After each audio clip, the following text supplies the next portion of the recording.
എനിക്കിന്നൊരു പുതിയ കഥയാണ് കേൾക്കേണ്ടത്.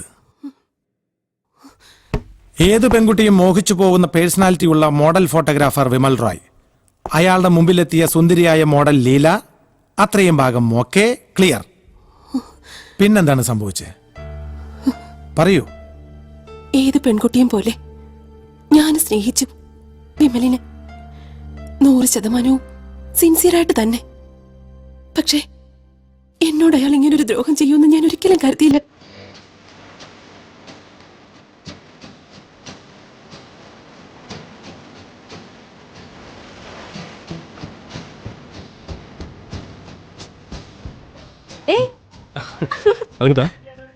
താടി കളിക്കല്ലേ?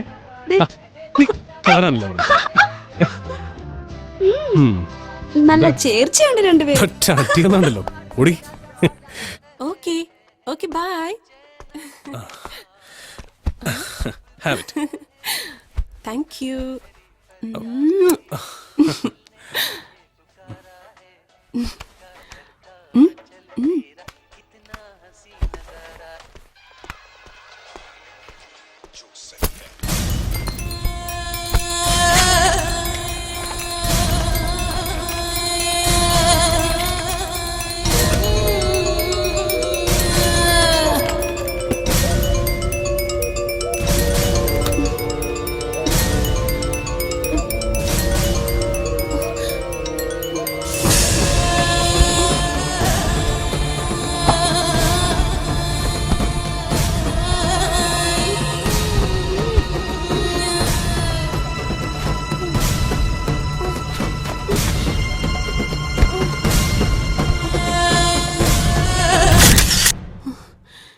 എന്റെ വിശ്വാസങ്ങളെല്ലാം തെറ്റിക്കുന്ന അനുഭവമായിരുന്നു അത്.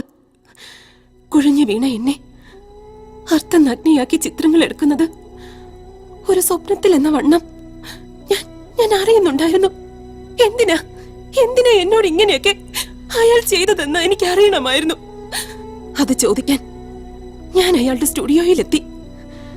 അന്നാണ് ഞാൻ അവന്റെ യഥാർത്ഥ മുഖം തിരിച്ചറിഞ്ഞത്. പറയടാ, എന്തിനാ നീ എന്നോട് ഇങ്ങനൊരു ചതി ചെയ്തത്?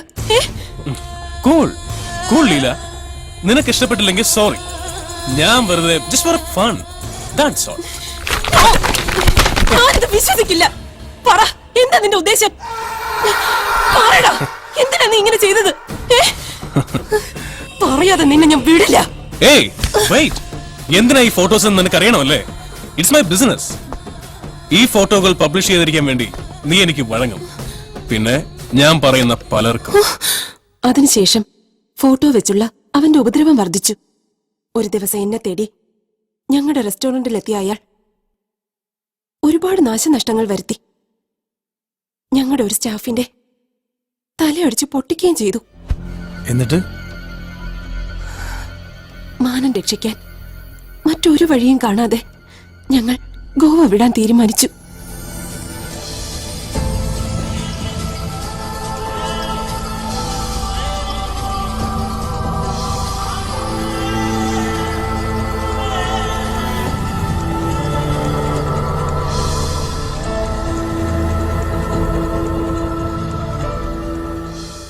പിന്നെ അറിയാമല്ലോ, ലീല സഞ്ജനിയായി, മലയാളികളുടെ ഇഷ്ടതാരമായി. ആദ്യ ചിത്രത്തിലെ അഭിനയത്തിന് ദേശീയ അവാർഡ് വരെ വാങ്ങി. കുടുംബ സദസ്സുകളുടെ പ്രിയ നായികയായി പേരെടുത്ത് വരുമ്പോഴാണ് വീണ്ടും അയാൾ. എന്താ നിർത്തി കളഞ്ഞത്? പറഞ്ഞോളൂ. പിന്നെ ഞാൻ അയാളെ കാണുന്നത് ഹൈവേ സൈഡിൽ ഒരു അജ്ഞാത മൃതദേഹം എന്ന വാർത്തയില. ലീലാമ്മ സഞ്ജനയായി കേരളക്കര കീഴടക്കുമ്പോൾ വിമൽ റോയ് ഗോവ ജയിലിലായിരുന്നു. ശിക്ഷ കഴിഞ്ഞിറങ്ങിയ അയാൾ കേരളത്തിലേക്ക് വന്നത് ഹൈവേ സൈഡിൽ അജ്ഞാത മൃതദേഹമായിട്ട് കിടക്കാനായിരുന്നില്ല, പഴയ ലീലാമ്മയെ കാണാനായിരുന്നു. ശരിയല്ലേ? ഞാൻ പറയാം സർ.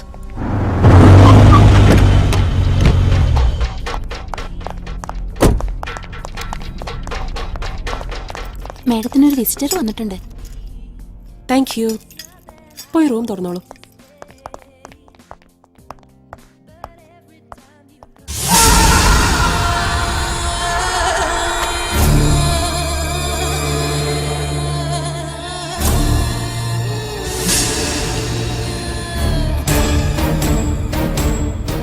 ഫോട്ടോസും കൊണ്ടായിരുന്നു അയാളുടെ വരവ്. 10 ലക്ഷം രൂപ കൊടുത്തില്ലെങ്കിൽ അവ പരസ്യപ്പെടുത്തുന്നായിരുന്നു അയാളുടെ ഭീഷണി. ഞാൻ ഒരുപാട് ആലോചിച്ചു. അയാൾ ആവശ്യപ്പെട്ട പണം നൽകിയില്ലെങ്കിൽ ഇത്രയും നാൾ ഞാൻ കഷ്ടപ്പെട്ട് നേടിയെടുത്ത സൽപ്പേര് ഒരു നിമിഷം കൊണ്ട് ഇല്ലാതാവും. ഒടുവിൽ ഞാൻ 10 ലക്ഷം രൂപ കൊടുത്ത് വിമലിന്റെ പിടിയിന്ന് രക്ഷപ്പെടാൻ തീരുമാനിച്ചു. അയാൾ പറഞ്ഞ സ്ഥലത്ത് പറഞ്ഞ സമയത്ത് പണവുമായി ഞാൻ ചെന്നു.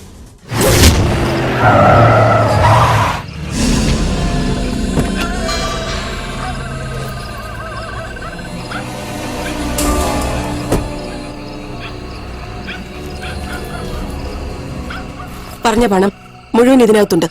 Your photos and negatives.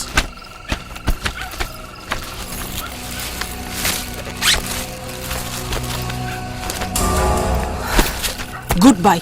നിങ്ങളുടെ നിഴൽ പോലും ഇനി എന്റെ ജീവിതത്തിലേക്ക് കടന്നു വരരുത്. ഏയ്, അങ്ങനെ അങ്ങ് പോയാലോ? പണം മാത്രം തന്നെ എന്നെ അങ്ങ് ഒതുക്കാമെന്ന് കരുതിയോ നീ? വിമൽ, please, വേണ്ട. ഈ ഒരു രാത്രിയിലെങ്കിലും എനിക്ക് നിന്നെ വേണം.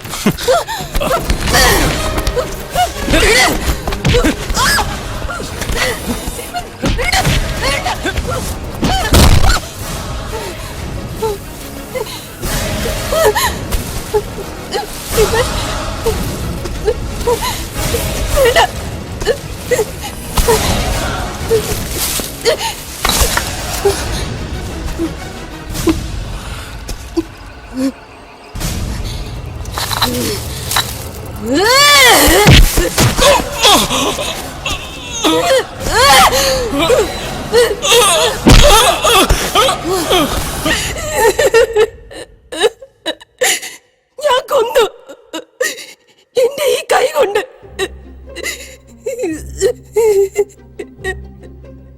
കൃത്യം ചെയ്ത് നിങ്ങൾ ഒറ്റയ്ക്കല്ല, നിങ്ങൾക്കൊരു സഹായി ഉണ്ടായിരുന്നു. ഇത്രയും തുറന്നു പറഞ്ഞ സ്ഥിതിക്ക് കൂടെ ഉണ്ടായിരുന്നത് ആരാന്ന് കൂടി പറയുന്നല്ലേ നല്ലത്. ഇല്ല, എന്റെ ഒപ്പം ആരും ഉണ്ടായിരുന്നില്ല. ഞാനാ ചെയ്തത്. ഞാൻ ഒറ്റയ്ക്ക് അവനെ. ഓക്കെ, ആ ഫോട്ടോസ് നെഗറ്റീവ് എന്ത് ചെയ്തു? രാത്രി തന്നെ ഞാനതൊക്കെ കത്തിച്ചു കളഞ്ഞു. നിങ്ങൾ കൊണ്ടുപോയ 10 ലക്ഷം രൂപ തിരിച്ചെടുത്തോ?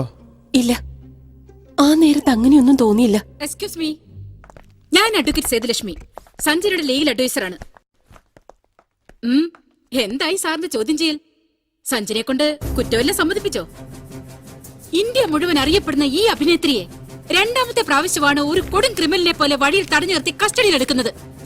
ഇതിന് തക്കവണ്ണം എന്ത് എവിഡൻസ് ആണ് നിങ്ങളുടെ കയ്യിലുള്ളത്? അന്വേഷണ ചുമതലയുള്ള ഡിവൈഎസ്പിക്ക് പോലും അറിയില്ല എന്ത് ലാഭത്തിന് വേണ്ടിയാ തന്റെ സബോർഡിനേറ്റ് ഇതൊക്കെ ചെയ്തു കൂട്ടുന്നതെന്ന്. നിങ്ങൾ ആരാന്നാ നിങ്ങളുടെ വിചാരം? ചൂടാവാതെ മേഡം, എന്താ പ്രശ്നം പറ. പറയാം. അതിനു മുമ്പ് നിങ്ങളുടെ മുഖത്ത് നോക്കി 4 വർത്തമാനം പറയണമെന്നുണ്ടായിരുന്നു. സഞ്ജനയുടെ മുൻകൂർ ജാമ്യം ഇത് കിട്ടാനൊരല്പം വൈകി. അല്ലായിരുന്നെങ്കിൽ ഇവിടെ നിങ്ങളുടെ മുൻപിൽ ഈ കുട്ടിക്ക് നാണം കെട്ട് നിൽക്കേണ്ടി വരില്ലായിരുന്നു. ഇത് വാങ്ങി ഇവിടെ ഇറക്കി വിടണം മിസ്റ്റർ. മുൻകൂർ ജാമ്യം മേഡത്തിന്റെ കൈ തന്നെ ഇരിക്കട്ടെ. ഇത് വാങ്ങണോ വേണ്ടോ എന്ന് തീരുമാനിക്കുന്ന മുമ്പ് ഞാൻ എന്റെ ചെറിയ ശീലം പറയാം. എന്നോട് 4 വർത്താനം പറയുന്നവരോട് ഞാൻ തിരിച്ചെട്ടു പറയും. മുമ്പിൽ വന്ന് നിൽക്കുന്ന ഒരു സ്ത്രീരൂപം പോലെ ആയതുകൊണ്ട് ഒരു ചെറിയ റിഡക്ഷൻ ഞാൻ 6 പറയുന്നുള്ളൂ. സിനിമാ നടി സഞ്ജനയ്ക്കും അഡ്വക്കേറ്റ് സേതുലക്ഷ്മിക്കും ഒരു നേരം മക്കൾക്ക് ആഹാരത്തിന് വേണ്ടി പീഡികത്തിണയിൽ ഇരട്ടിൽ ശരീരം വിൽക്കുന്ന പൊടിയാടി സരസുനും ഒരു ഒരൊറ്റ നിയമം. അത് ക്രിമിനലാണെന്ന് തോന്നിയാൽ സത്യം കൈകാര്യം ചെയ്യുന്ന ഒരേ രീതിയിലാ. വേണ്ടി വന്നാൽ മേഡത്തിന്റെ കയ്യിലേക്ക് മുൻകൂർ ജാമ്യം കീറി കാറ്റി പറത്തിട്ട് എനിക്ക് കുട്ടി വേണമെങ്കിൽ കോടതിയിൽ ഹാജരാക്കാം. കാരണം കൊല ചെയ്തത് ഈ കുട്ടിയാണെന്ന് സമ്മതിച്ചു. അപ്പൊ ഞാൻ എന്താ ചെയ്യാ? നിന്ന് വാചകടിച്ചിക്കാതെ ഈ സാധനത്തിനും കൊണ്ടുപോ. ഞാൻ ഈ പെൺകുട്ടി അറസ്റ്റ് ചെയ്തിട്ടില്ല. കിത്തനെ കരം പെട്ടി എന്തോ കുട്ടിക്ക് കാര്യം പെട്ടി കിട്ടിന്ന് പൊട്ടിച്ച് അഡ്വക്കേറ്റിനെ അണ്ണാക്കിലേക്ക് ഒഴിച്ചോടുക്കടാ. തൊണ്ട പറഞ്ഞിരിക്കുക. കുടിച്ചടോ. പ്രതി കുറ്റം സമ്മതിച്ച സ്ഥിതിക്ക് അവരെ കസ്റ്റഡിയിൽ എടുക്കാതെ കേസ് അന്വേഷണം നീട്ടിക്കൊണ്ടുപോകുന്നത് കഷ്ടമാണ് സാർ. അതുകൊണ്ട് ഡിവൈഎസ്പി എന്നുള്ള നിലയ്ക്ക് സഞ്ജനയെ കസ്റ്റഡിയിൽ എടുക്കാൻ എനിക്ക് അനുവാദം തരണം സാർ.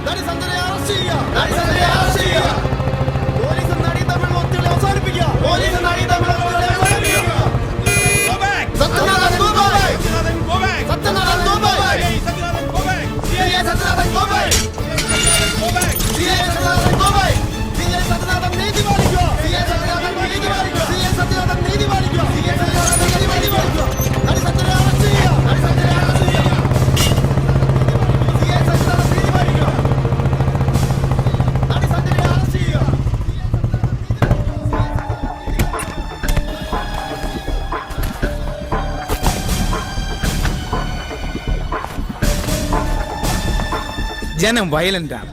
ഇപ്പൊ ആര് ചത്താലും ഏതെങ്കിലും ഒരു പാർട്ടി ഏറ്റെടുക്കല്ലേ. മോളിൽ നിന്നുള്ള ഫോൺ കോൾ കാരണം എന്റെ ചെവി അടഞ്ഞു. എന്ത് എക്സ്പ്ലനേഷനാ സത്യ തനിക്ക് തരാനുള്ളത്? സാർ, പോസ്റ്റ്മോർട്ടം റിപ്പോർട്ട് അനുസരിച്ച് തലയിലേറ്റ മാരകമായ അടിയാണ് മരണകാരണം. അതുകൊണ്ട് തന്നെ സഞ്ജനയ്ക്ക് ഒരു സഹായി ഉണ്ടായിരുന്നതായി നമുക്ക് സംശയിക്കാം. അയാളെ രക്ഷിക്കാൻ അവൾ കുറ്റം സ്വയം ഏറ്റതാവാം. അങ്ങനെയാണെങ്കിൽ പോലും സഞ്ജന വിമൽ റോയ്ക്ക് നൽകിയെന്ന് പറയുന്ന 10 ലക്ഷം ഉറുപ്പിക എവിടെ പോയിന്നറിയില്ല. അതുകൊണ്ട് കൊലപാതകത്തിൽ രണ്ടാമതൊരാൾ കൂടിയുണ്ടെന്നാണ് എന്റെ നിഗമനം. ഹലോ സാർ, ആ കാര്യം തന്നെയാണ് ഞങ്ങൾ ഡിസ്കസ് ചെയ്യുന്നത്. ഇല്ല, നടിയാണെന്നുള്ള യാതൊരു ആനുകൂല്യവും കൊടുക്കുന്നില്ല സാർ. നഗ്നമായ നിയമലംഘനമാണ് CI സത്യനാഥൻ നടത്തിയിരിക്കുന്നത്. കൊലപാതകം ചെയ്തത് നടി സഞ്ജനയാണെന്ന് വ്യക്തമായിട്ടും അവരെ അറസ്റ്റ് ചെയ്യാതിരിക്കുന്നത് ഈ അമ്മയുടെ കണ്ണീരിനോട് കാണിക്കുന്ന അവഹേളനമാണ്. ഇതിങ്ങനെ തുടർന്നു പോകാൻ നമുക്കാവില്ല. ശക്തമായ ഒരു പ്രക്ഷോഭ പരമ്പര തന്നെ തുടങ്ങാൻ ഈ ആക്ഷൻ കൗൺസിൽ തീരുമാനമെടുത്തിരിക്കുകയാണ്. വിമൽ റോയെ കൊന്നത് സഞ്ജനയാണെന്ന് ഉറച്ചു പറയാൻ എന്താ കാരണം? ആക്ച്വലി ആ ചെറുപ്പക്കാരന്റെ കയ്യിൽ സഞ്ജനയുടെ കുറെ വൃത്തികെട്ട ഫോട്ടോസ് ഉണ്ടായിരുന്നു. ഞാൻ കണ്ടതാണത്.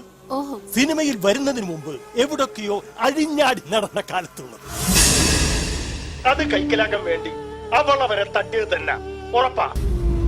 പോലീസ് ഓഫീസർ എന്നോട് ചോദിച്ചപ്പോ ഞാൻ ഇതൊക്കെ അയാളോട് പറഞ്ഞതാ. പിന്നെന്താ അറസ്റ്റ് ചെയ്യാത്തെന്ന് ചോദിച്ചു കഴിഞ്ഞാ എനിക്കറിയില്ല. എന്തെങ്കിലും അഡ്ജസ്റ്റ്മെന്റ് കാണും.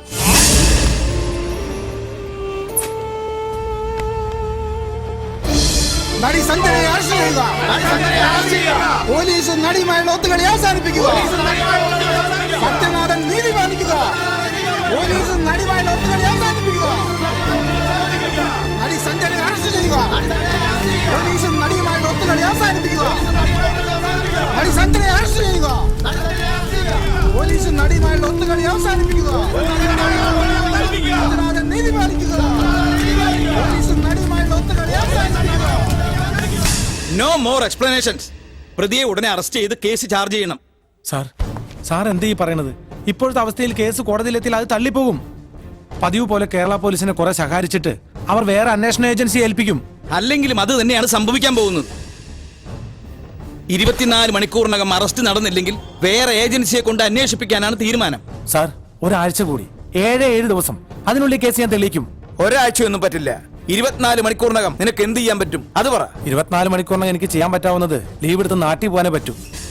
എന്നാ പിന്നെ അത് തന്നെയാ നല്ലത്. കൊള്ളാം സാറേ. മര്യാദയ്ക്ക് നാട്ടിൽ കിടന്ന് എന്നെ ഉപദേശിച്ച് പൊക്കിയെടുത്ത് ഇവിടെ കൊണ്ടുവന്ന് ഞാനായിട്ട് സൃഷ്ടിച്ച കേസ് ഇത്രയുമൊക്കെ ആക്കി വെച്ചിട്ട് ഇപ്പതേ തിരിച്ചു പൊക്കോളാൻ. ഇപ്പൊ സത്യനാഥൻ ആരായി സാറേ? SP Philip Tharakan sir. ശരി sir, okay.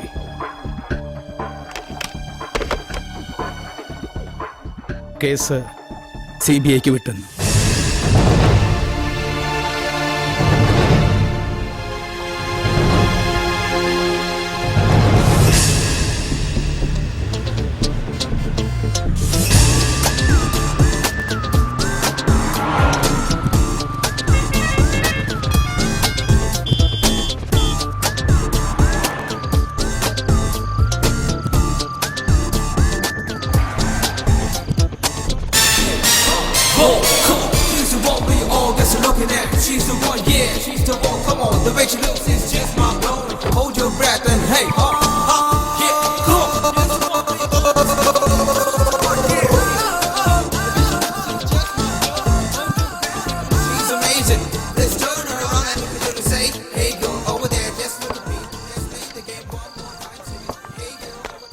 Hello, sir. Yes. I'm Nandini Verma from CBI. Oh. You carry on. Take your seat. Thank you. Vimal Roy വധക്കേസിന്റെ അന്വേഷണം ഒരു ലേഡിക്കാണെന്ന് കേട്ടിരുന്നു. പക്ഷേ ആളിത്ര ചെറുപ്പാണെന്ന് കരുതിയില്ല. സർ, എനിക്ക് ഈ കാര്യത്തിൽ കേരള പോലീസിന്റെ എല്ലാ ഹെൽപ്പും വേണം. തീർച്ചയായും ഈ കേസിൽ നിങ്ങളെ ഹെൽപ്പ് ചെയ്യാൻ പറ്റിയ ഒരാള് CI സത്യനാഥനാണ്. ഹൈവേ സൈഡിൽ കണ്ടെത്തിയ ഡെഡ് ബോഡി സാധാരണഗതിയിൽ മെഡിക്കൽ വിദ്യാർത്ഥികൾക്ക് പഠനത്തിന് വിട്ടുകൊടുക്കുന്നതോടെ അവസാനിക്കേണ്ട ഒരു കേസ്. അത് ഇത്രയും ആക്കിയത് സത്യനാണ്. കേസ് തെളിയിക്കാൻ 7 ദിവസം കൂടെ സമയം നൽകണമെന്ന് സത്യൻ എന്നോട് ആവശ്യപ്പെട്ടതാ.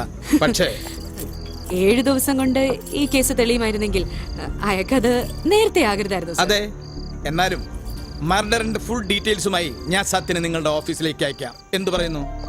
Okay sir. Anyway best of luck.